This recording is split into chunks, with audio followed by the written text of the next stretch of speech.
Jeg vil gerne vise produktdelen, hvordan vi vil vise den. Og produktreglen, ja, det går sådan set ud på vores udsagn af følgende, at vi har en funktion p af x, som er lige med f af x gange g af x, og pointen er så, når vi differentierer den her funktion, så bliver det til følgende f mærke x gange g af x plus f af x gange g mærke af x. Ja, for at klare det, så har vi nogle forudsætninger. Vores forudsætning er følgende. Forudsætningen, at vi har alle vores funktioner, altså vores g og f og g af x er differentiable i 0, det vil altså sige, og g af x er differentiable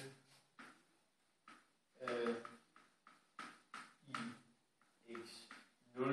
Det vil altså sige, at det er en kontinuerlig funktion, altså det er en funktion, som der ikke hakker i, men den går mod 0.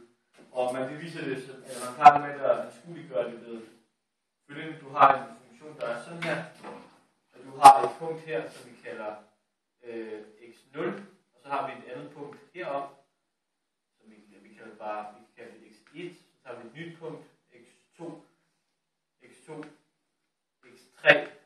Pointen er, at jo tættere du går på x0, jo nærmere bliver det et fast tal, altså f af x og g af x bliver et fast tal, når det bliver differentieret. Det er sådan set det, man siger. Altså, det går ikke den anden vej. Jeg ved, ja, jeg håber, det er tilstrækkeligt. Men altså, det er det, det siger. Altså, ja. Så har vi desuden, for at kunne gennemføre det her bevis, så skal vi have nogle lemmaer, altså nogle regneregler, som vi lige skal huske. Den første regneregel, det er, hvad hedder det, den her, a gange b plus c, den er lige med ab plus bc. Den næste regneregel, det er, hvad hedder det, a plus b over c er lige med ac plus bc. Og vores sidste regneregel, jamen det er a gange b over c er lige med a gange b over c. Altså det er sådan nogle regneting, som vi skal bruge for at kunne klare det 100%. Ja, så går vi videre her. Først så skriver vi vores funktion op her, det her som vi gerne vil bevise.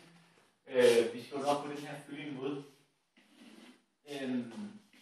P af x minus p af x0 over x minus x0.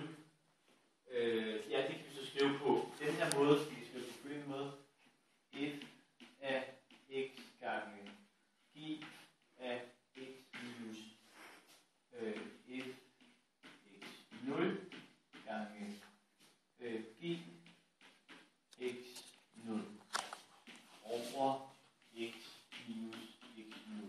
Okay, ja, for at komme videre med det her, så skal vi lægge en ekstra led til, og Bjarke, han ved ikke, hvem det er, jeg ved simpelthen ikke, hvem det er, men vi skal, der er fundet på det, men man skal lægge en ekstra led til.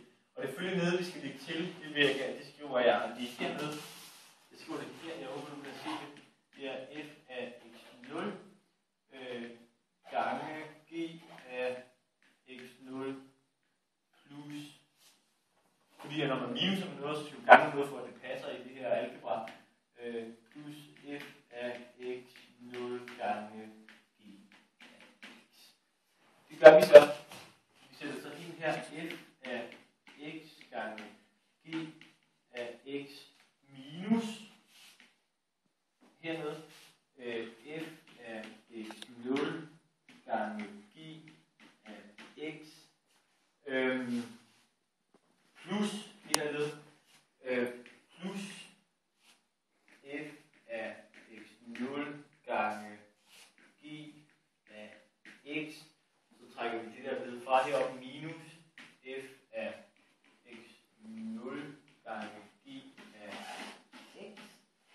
har vi en meget lang højstreg, og dividerer det endnu en gang her.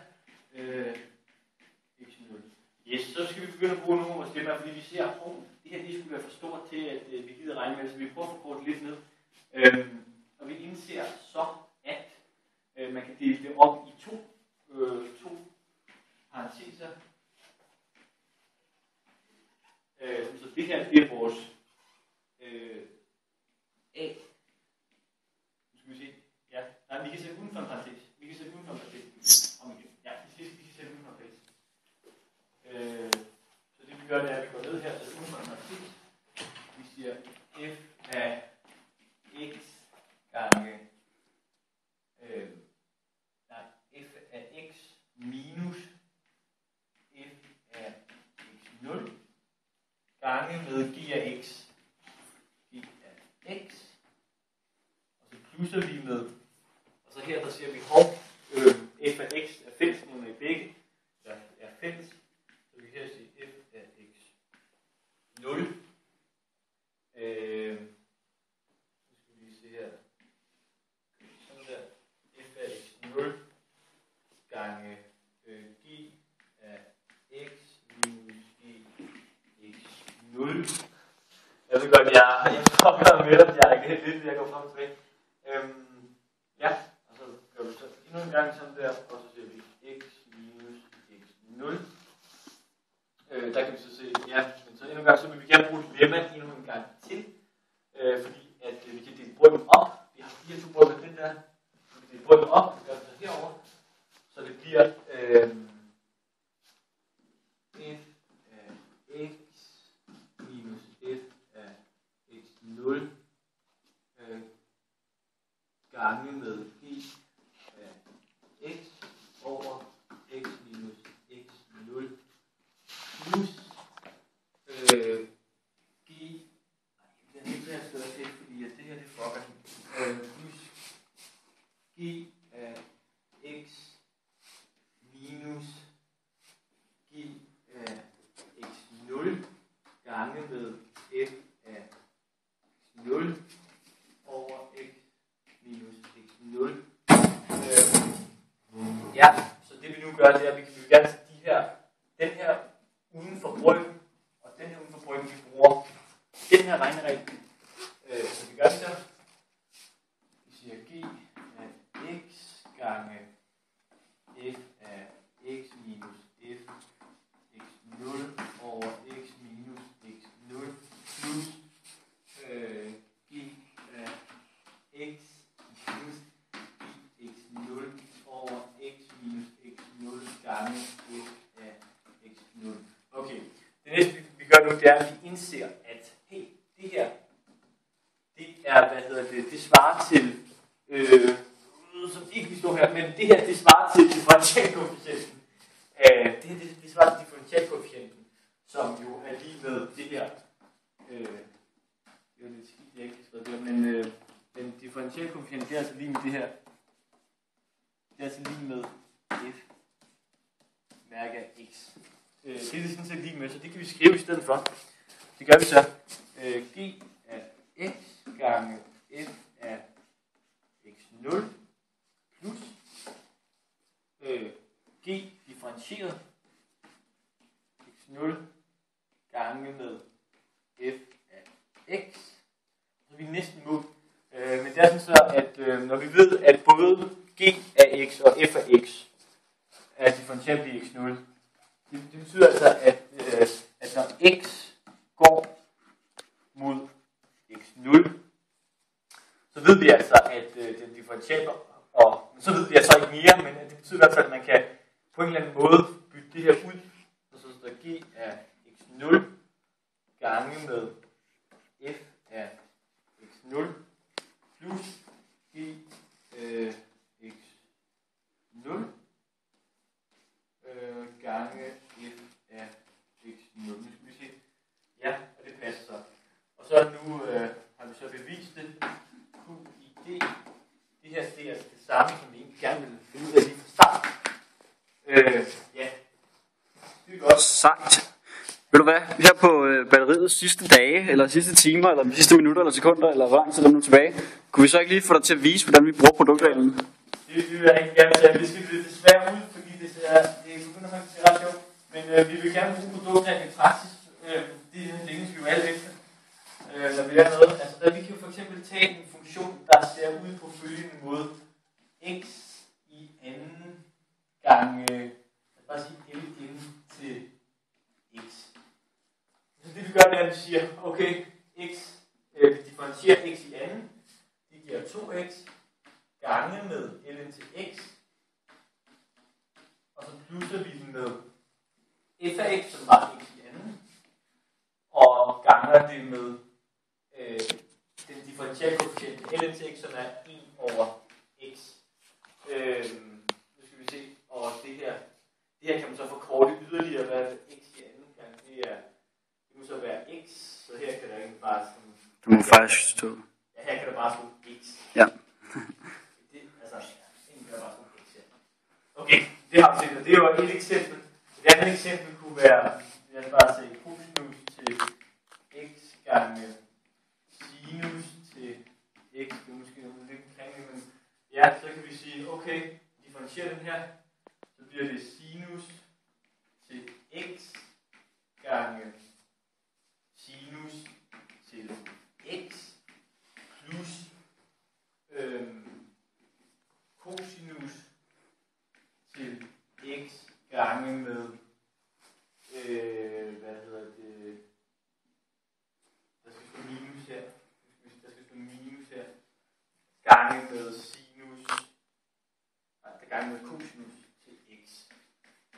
Og det kan så forkortes yderligere til her, må der så stå sinus til x i anden plus cosinus. Nej, der står minus her. Det gør vi ikke. Man kan forkorte yderligere, men i hvert fald sådan her. Sejt. Hvad hedder det? Jeg har hørt, at der er også noget, der hedder kædereglen. Ja. Er det noget, du lige kan forklare mig meget hurtigt? Ja. Gerne meget hurtigt, understreger jeg. Ja, kædereglen, det går på følgende.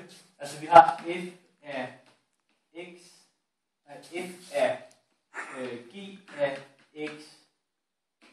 Det er altså en sammensat funktion, som når man differentierer den, så bliver den til f mærke g af x gange med g mærke af x.